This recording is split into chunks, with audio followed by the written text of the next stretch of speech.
আজকে রান্না করে নেব মেটের ঝাল। এটা কিন্তু চিকেনের মেটে, আর এটা ছোট ছোট টুকরো করে নিয়েছি, এই যে একদম ছোট ছোট, ভালো করে ধুয়ে পরিষ্কার করেও নিয়েছি। এখন কিভাবে এই মেটের ঝালটা রান্না করব সেটা আপনাদের মাঝখানে শেয়ার করব। মেটের ঝালটা রান্না করার জন্য ওভেনে কড়াই বসিয়ে তাতে দিয়ে দিয়েছি কিছুটা পরিমাণে তেল। তেলটা হালকা গরম হয়ে যাওয়ার পর দিয়ে দিলাম একটা তেজপাতা, কিছুটা গোটা জিরে, ভালোভাবে ভেজে নিচ্ছি। এখন দিয়ে দেবো এর মধ্যে কিছুটা পরিমাণে হলুদ গুঁড়ো, দিয়ে দিচ্ছি ধুয়ে রাখা মেটে। ভালোভাবে একটু নেড়ে চেড়ে নেবো তেলের সাথে মেটেটা। বেশ কিছুক্ষণ নেড়ে চেড়ে নিয়েছি তেলের সাথে মেটেটা। দিয়ে দিচ্ছি পরিমাণ মতো লবণ,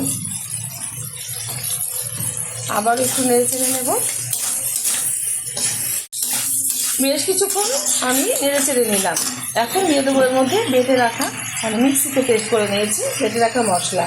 এখানে আদা, পেঁয়াজ, রসুন, কাঁচা লঙ্কা আর জিরের গুঁড়ো, সাথে দিয়ে দিয়েছি একটা টমেটো। ভালোভাবে এবার কষিয়ে নেব। ভালোভাবে কষিয়ে নেব। এখানে কিন্তু কোনো জল ব্যবহার করব না। মশলা মানে পেস্ট করার সময় যেটুকুনি জল ব্যবহার করেছি ওটাই কিন্তু সুন্দরভাবে এটা রান্না হয়ে যাবে। ভালো কালার আসার জন্য দিয়ে দিচ্ছি কাশ্মীরি লঙ্কার গুঁড়ো, ভালো ফ্লেভার আসার জন্য দিয়ে দিচ্ছি এখানে গরম মশলার গুঁড়ো। এবার সুন্দরভাবে আমি কষিয়ে কষিয়ে রান্না করে নেব, ঢাকার কোনো দরকার নেই। মেটের ঝালটা কিন্তু হয়ে গেছে, ওভেনটা বন্ধ করে দিলাম। এখন এটা আমি নামিয়ে গরম গরম রুটির সাথে সার্ভ করব। আপনারা কিন্তু অবশ্যই ট্রাই করবেন।